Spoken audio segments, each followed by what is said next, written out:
My wife forced me to choose between her and my sick father. Now I run $1 million company and she's begging to see our kids. I'm a 36-year-old man, married for 8 years with 2 kids. I'm also the only son of my elderly father, who has been battling kidney issues for several years. Over the past 2 or 3 years, his condition has significantly declined, and he now needs dialysis twice a week. Initially, he could go on his own, but lately he's grown too weak and often asks me to accompany him. Seeing him like this, I made it a personal commitment to always take him myself. He needs dialysis twice a week, so I arranged it for Saturdays and Wednesdays. Saturday is my day off, so that's not a problem. For Wednesdays, I got special permission from my boss to leave work early and make up the hours at night once I return from the hospital. I've been working at this company for 10 years, and my boss knows me as a loyal and hardworking employee, so granting me this accommodation wasn't difficult. The real challenge, though, came from home. My wife, Ale, who's 34, when she found out I would be taking my dad twice a week for dialysis,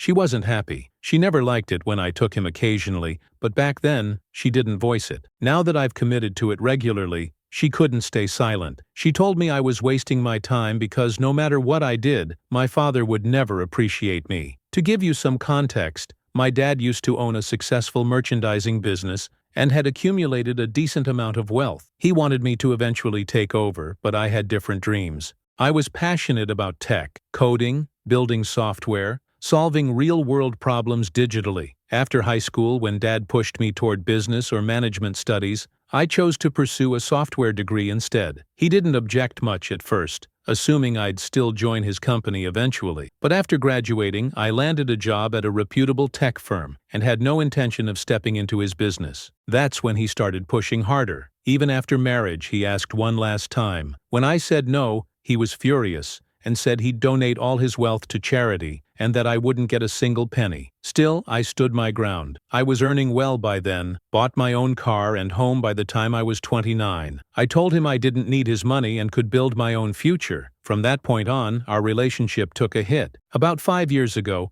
my mom passed away from a sudden cardiac arrest. It broke my dad completely. I had moved out at 17 for college and was living on my own ever since. So Mom was his only emotional support. Her passing left him completely alone. That's when our relationship began to heal. I started visiting more often, bringing my kids along so he could spend time with them. He eventually stepped away from his company and handed control to a charitable trust. My wife, Ale, was never fond of my parents, especially my mother. She claimed my mom interfered too much and avoided visiting them whenever she could. After Dad announced he was cutting me out of his will, Ale openly started criticizing them, calling them selfish and cruel. I kept asking her not to get involved in my relationship with my parents, but she always pushed back, saying it affected not just me but our children too. I reassured her that our family's future was secure, with or without Dad's money, but she never truly accepted that. Now, with the dialysis routine in place, it's been more difficult than ever. I tried to explain that my dad has no one else. He lost his parents years ago, and though he has an older brother, the man lives across the city and rarely visits. After Mom's death, my dad has grown lonelier, and I just can't turn my back on him. But Ale won't see a reason. Lately, she's been making my life hell. Every Saturday, she comes up with some kind of plan, whether it's hosting a party at home, deep cleaning the entire house, taking the kids out, or something as trivial as a grocery pickup. I explained to her clearly that she can schedule whatever she wants on Sundays, but Saturdays are reserved for Dad's dialysis. Still, she goes ahead with her plans and later scolds me for either being late or missing them entirely. I have to rush to pick Dad up, drive him to the dialysis center, wait through the session, then drop him back home, and finally race back, only to face her sarcasm and tantrums. It's not just Saturdays. The same pattern repeats every Wednesday evening. I had assured my boss that I'd make up for the lost work hours by putting in extra time at night after the hospital run. But Ale always seems to find a way to sabotage that too. Almost every Wednesday, she goes out, visiting her family, catching up with old friends, or attending some random social event, and leaves me to look after the kids. I have to cook, feed the younger one, handle homework, and finish office work, all after a long day at work and taking Dad to dialysis. I know this is getting lengthy, but that's how exhausting my life has become. Dad has suggested a few times that I let the nurse take him instead, because he sees how rushed and anxious I always am. I barely stay long enough to say goodbye. I drop him off and bolt. When I come to pick him up, I ask him to be ready and waiting by the curb. Yes, he has a full-time nurse and a caretaker, but I still feel guilty for not giving him more of my time. The drive from his house to the center takes 30 minutes. I used to really enjoy those moments. We'd talk about the old days and the kids. But lately, with Aile's constant drama, all I think about is getting back home quickly. I'm often speeding, weaving through traffic, taking shortcuts, just to cut the drive time. That short ride is the only time I get with my dad now, and I don't want to give it up. I won't ask him to go with the nurse.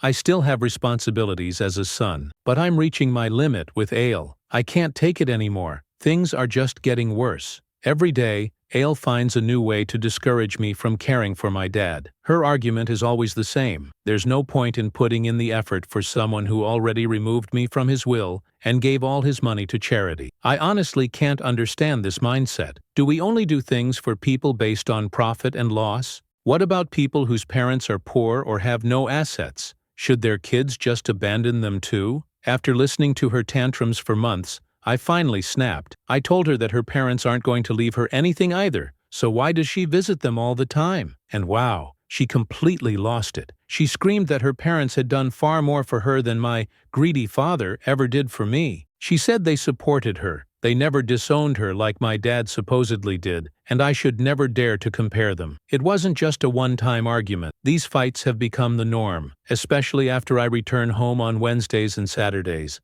and it's only getting worse. She used to pick fights with me in private. Now she screams at me in front of our kids. I even caught her bad-mouthing my father in front of them and trying to turn them against both of us. When I stepped in to stop it, that led to yet another massive argument. At this point, her fights have become a routine. On the rare days she doesn't yell, it feels strangely quiet, like something's off, only for her to explode worse the next day. I've nearly given up. I don't argue with her anymore. I don't even raise my voice. I just act like she's invisible. What else can I do? I'm not going to abandon my dad just to make her happy. I don't care if he removed me from his will. That was his choice. And it happened because I made mine. I refused to take over his business, and he had to hand it over to a trust. That must have crushed him. That company was his life's work, his baby. He had every right to disown me because I had truly hurt him. And sometimes, I can't help but feel like karma is catching up with me for the pain I caused.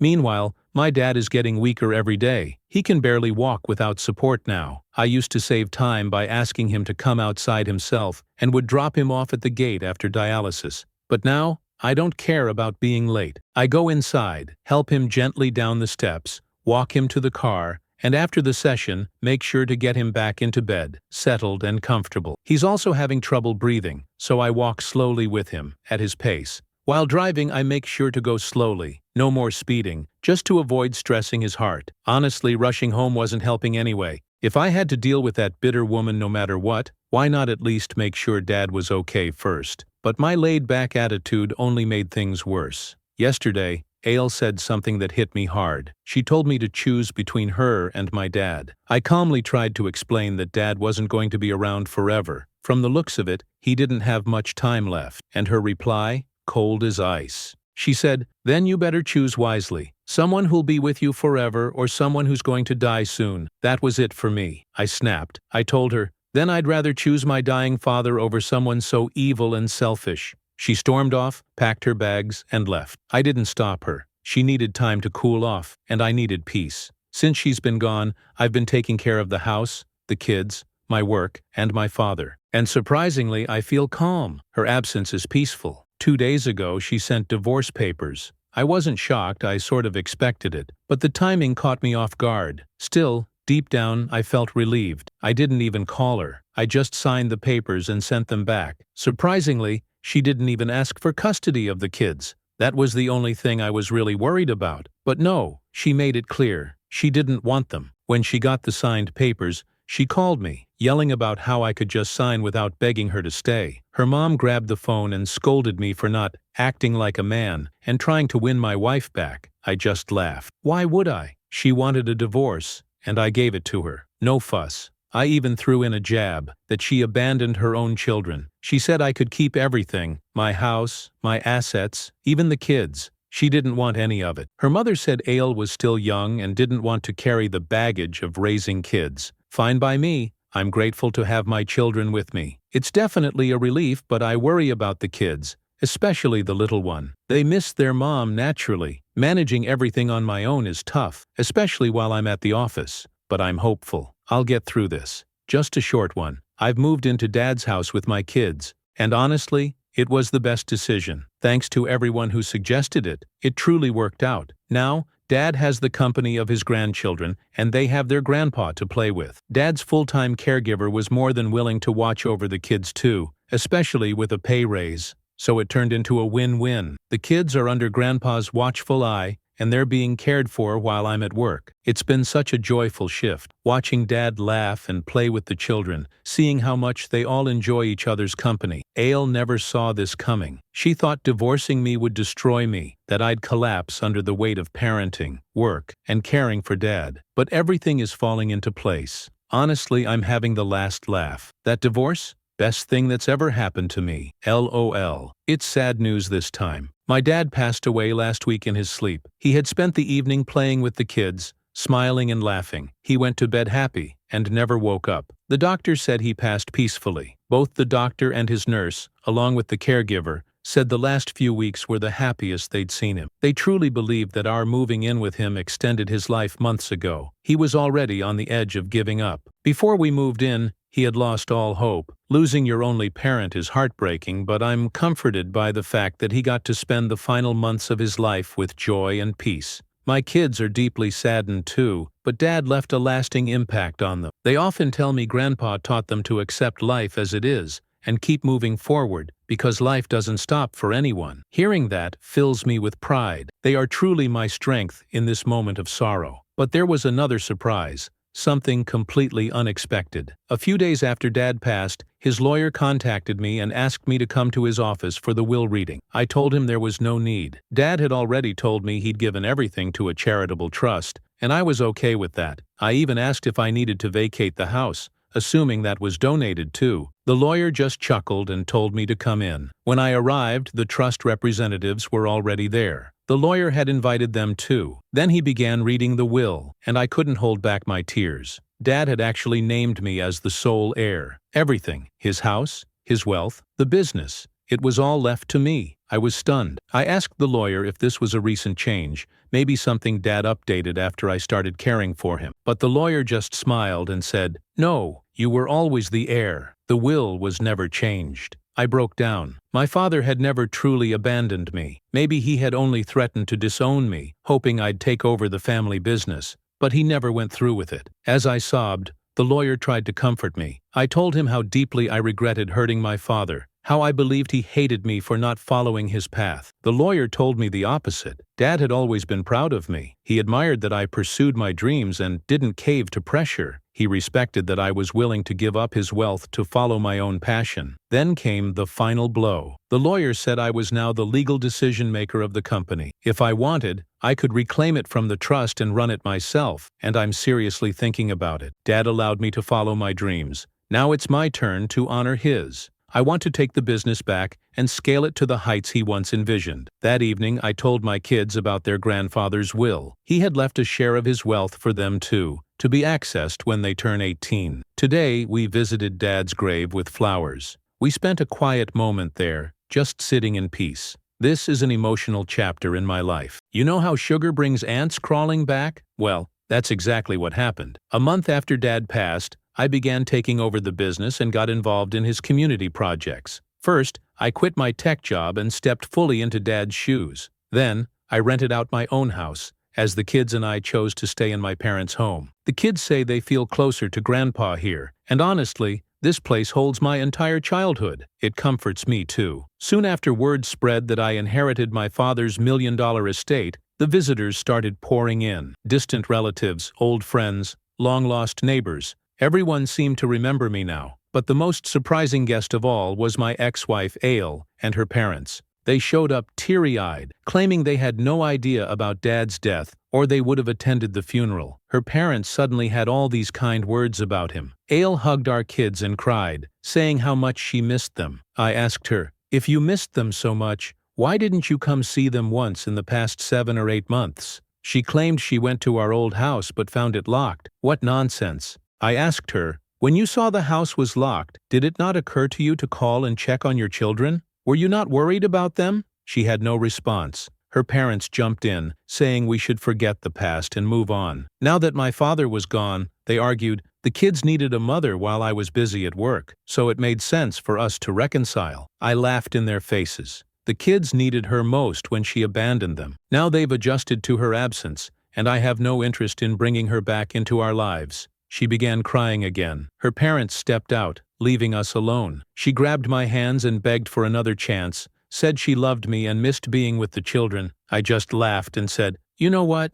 You don't love me. You love the wealth my father left me. You and your greedy parents are just here to leech off my money." I don't regret saying that about her parents, because that's exactly what they are. Let's not forget, she once called my dad greedy and mean during the divorce. There's absolutely no way I'm letting this woman touch even a penny of his hard-earned legacy. She got offended that I insulted her parents. She claimed she'd been pleading with me because she loved me, but now she said she would take what was rightfully hers. She reminded me she didn't ask for alimony during the divorce, but now she wanted half of my wealth. Actually, half of my father's wealth. I told her to do whatever she wanted. I warned her, I'll fight her with everything I have, but I won't give her a cent. She cursed me out and stormed off. I spoke to my lawyer about this possibility. Thankfully, he assured me that her chances were slim. The divorce was finalized a year before I inherited anything. On top of that, the children live with me. Legally, there's no way she could claim any part of the inheritance.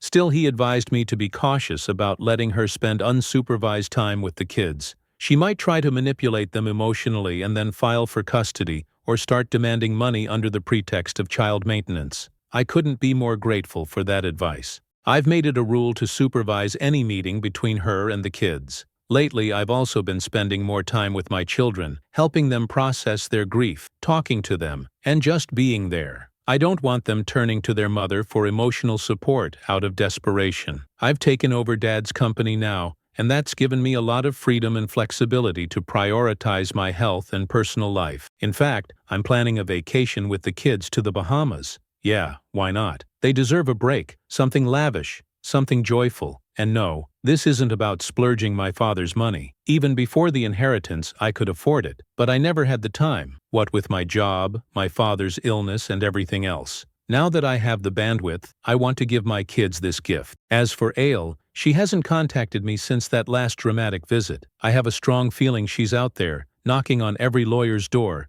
trying to build a case against me. Let her try. I'm ready for it.